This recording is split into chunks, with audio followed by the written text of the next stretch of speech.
Do you ever experience food guilt? You know that feeling where you've eaten something and then you feel really guilty, like you shouldn't have had it? Or maybe it's you don't even need to eat it to feel guilty, like you feel guilty for having the craving that you want to eat that food. It's usually all packaged up with food rules and beliefs about food and your body. Food guilt just bites. It's terrible. But I'm wondering if you've ever thought, like, okay, I experienced this thing, but is it serving me? Is it helping me in any way? Let's dive in.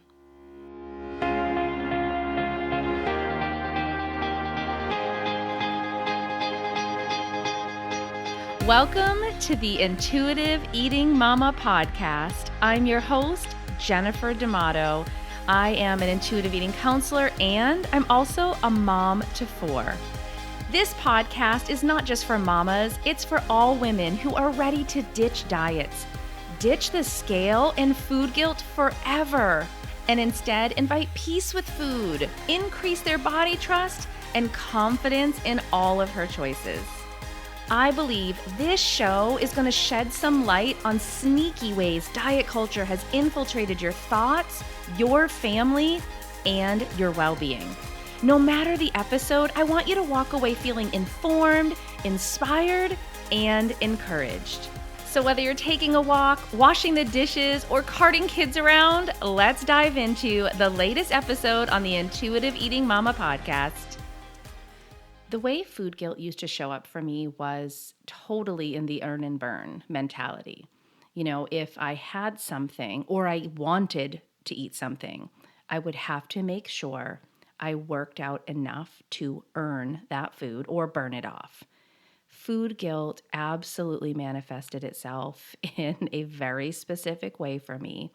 And of course, I really can see now, I didn't see it then, but I can very clearly see how it all contributed to orthorexia, how it all contributed to a very poor relationship, not just with the food I was eating, but with exercise, with my body, with my stress levels. Oh my gosh. Of course, my stress was high. I was barely sleeping because I had to get up, at 3:30 in the morning, 4 in the morning, and make sure I worked out. Because if I had anything or wanted anything.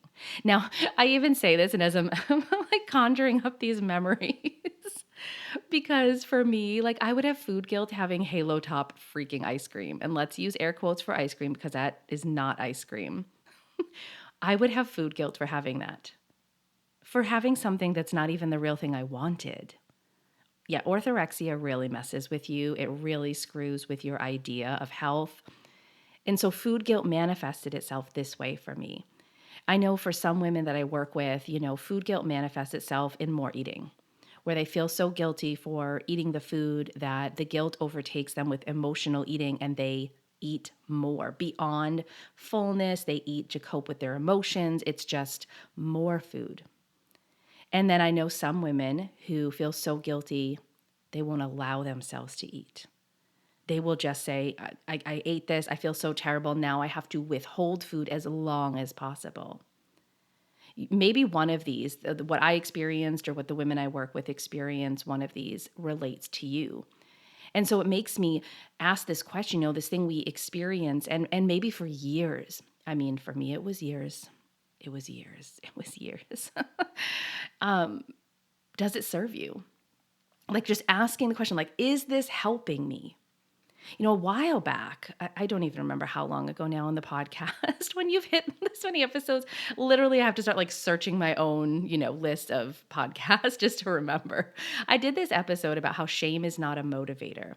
And that episode was actually fueled by an influencer, Rachel Hollis. You can like her if you want. I am not a fan. I was really like completely sold out on her for a long time until I realized it was just garbage spewing out of her mouth and just toxic diet culture. And she would use shame as a motivator. She would use guilt, right? This idea of feeling guilty as a motivator. She talked about this almost completely directly, that use those negative feelings to motivate yourself. It's bull malarkey crap. I know sometimes you have kids around, so I like to keep it as peachy as possible here. It's just garbage talk. Shame is not a motivator. Feeling guilty, like you trying to use guilt to motivate yourself. Like, well, if I feel guilty enough, if I feel bad enough, I'll do the quote unquote right thing, right? I'll choose the right foods. I'll be healthy tomorrow. If I feel bad enough about myself, I'll make different choices. And she actually talked about this regarding food and other things. And of course, I had to call it out then. And I'm just reminded of it now because she still spews this crap. Who's listening? I don't even know. That's a whole other topic for another day.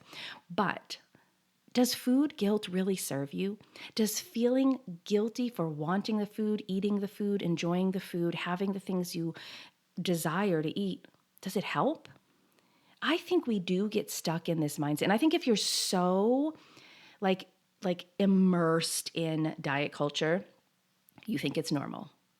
I think if you listen to a lot of influencers, right, these people who either are just spewing absolute garbage or they haven't worked their own stuff, they're still completely immersed in negative body image, even if they've lost weight, like, oh my gosh, I don't want to go on too many tangents. But if you're listening to that, of course, you might feel like, well, that's what everyone's doing. They're using guilt, they're using shame to make different decisions, to eat different foods, to be better in their health. Like, I wish you could see my face. It doesn't work. And I would really challenge, like, it's actually not even serving the people who are talking about it, who are saying it works. How can we walk around continually feeling bad about ourselves, bad about our decisions, bad about our choices, bad about our food cravings? I promise you, there's a completely other way to live. There is a completely other way to live where you can honor your cravings. You can never experience food guilt. Like, ever. You can honor your health, your nutrition, your body's needs, and never experience food guilt. I don't believe food guilt serves anybody.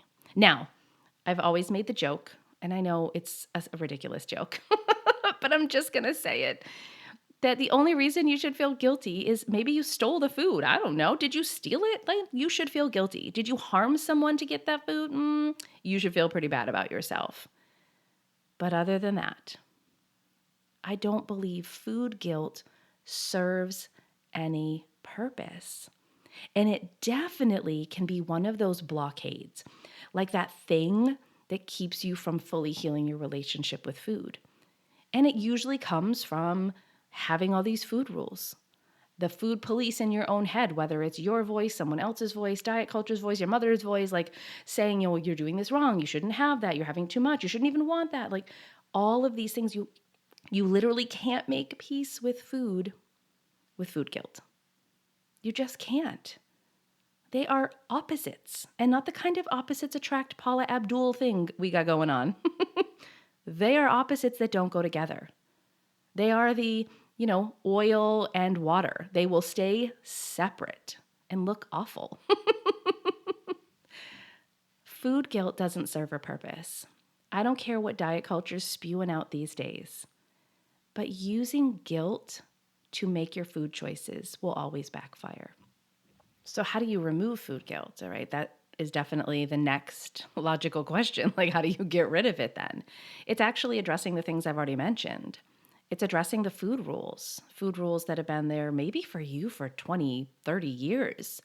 It's addressing the food police, that voice in your head. It really is making peace with your body, with that negative voice that makes judgments about the size, shape, look of your body. Now, I realize that takes a lot of unpacking. 100%. I don't deny that there's a lot to relearn. There's a lot to unlearn in the relearning. There's a lot to unpack there. And it can't be done overnight. It's not something that you've been thinking one way for 20 years. You've been talking to yourself in a certain way, using guilt, food guilt, shame as your motivator is just going to disappear. Nope. It takes one bite at a time, one step, one piece at a time. It's actually, why I named my course One Bite at a Time, because I really believe you need to take it in those small chunks, in those small bites, and chew on it for a while. You see what I did there? One bite at a time, and you chew on it for a while. I actually created my course to be self-paced for this specific reason, so that you could take the time you needed. Not like, okay, here's a course, get through it, and when you're done, ta-da, in 10 weeks, you'll magically, never experience food guilt. No, maybe you need a little bit longer. It's even why with my group clients, the Intuitive Health Reboot, they have access to that course for the lifetime that they need it. All of my one-on-one clients, if you work with me one-on-one, you have access to that course. You can walk through what you need. You can go back in and go through that principle again if you're feeling stuck. I feel very adamantly that you need to take it one bite at a time and take the time you need. Now, you might notice if you've been a client, you're like, yeah, well, I've noticed in 10 weeks, things changed big time. I noticed in the time working with you. You're right, because we go deeper. Because in those sessions, we really can dig. We really can dig and work on the specific things coming up that week. But I'm going to tell you where it all starts is taking that first bite. Deciding I'm not going to let food guilt dictate my food choices. I'm not going to, do the earn and burn. I'm not going to punish myself and not eat. I'm not going to shame myself and then, use food to try to help me feel better. I'm not going to do these things anymore. So I'm going to take the first bite. I always say that's it right there. And then what's the next bite for you? You might need to start dismantling diet culture, what it has done. And that's where we start in the course. Right there is where we're going to start breaking those things down. And I give you the tools. I always hear this from women, and this again is why I created the course the way I did, is when we're like, okay, I get the principles. I understand it, but I'm having a hard time implementing it. So in the course even, I made sure you had ways to implement, to reflect, to take the time you needed to see how that principle, breaking that down, the relearning, the reconnecting with your body, how it fits into your real life. If this is something you're like, all right, I'm ready for taking the first bite, that course is always available to you. I don't know if you know that. If you're a client, you have that. It's always there for you. But if you are a listener and you're like, all right, I need to take a bite, I need to chomp that off, you can actually head into the show notes wherever you're listening and click Intuitive Eating Course. One bite at a time is right there for you. If you're like, well, I'm already on the internet, Jen. I'm listening to this and I'm already scrolling the internet. Where do I find it? If you know me at all, you know I like to keep things as simple as possible. It's literally theintuitiveatingmama.com/course. It will say right up at the top, remove food guilt one bite at a time. That's my heart with the course. What if you had a peaceful and uncomplicated relationship with food? That's the heart of the course. If you want to go check that out, I have 2 payment options for you. I have a one-time payment for the course is $399, or you can split that up into 3 payments of $165 a month. You can even go see everything that's taught in the course at theintuitiveatingmama.com/course. All of the modules, everything is bullet pointed for you. So there's no wondering what you'll be learning. And I chose to do audios. I know it can be really difficult to watch videos, right? If you're doing things. I hear from clients all the time or women who've done the course, they're like, I love having the audios because it's like having the podcast, right? You can wash dishes, they're doing things and they're listening to those lessons, and it makes it really easy to have it on their phone. They plug that in or just play it. So head over to theintuitiveatingmama.com/course if that's something you want to do. If you're like, I need to address the food guilt, and knowing it takes the unpacking of these other areas to get there. All right.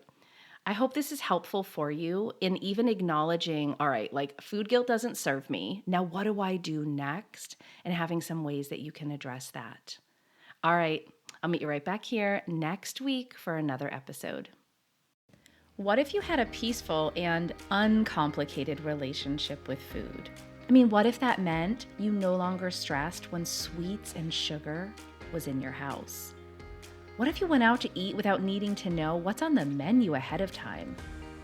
What if you trusted your body and you knew exactly what it needed and wanted?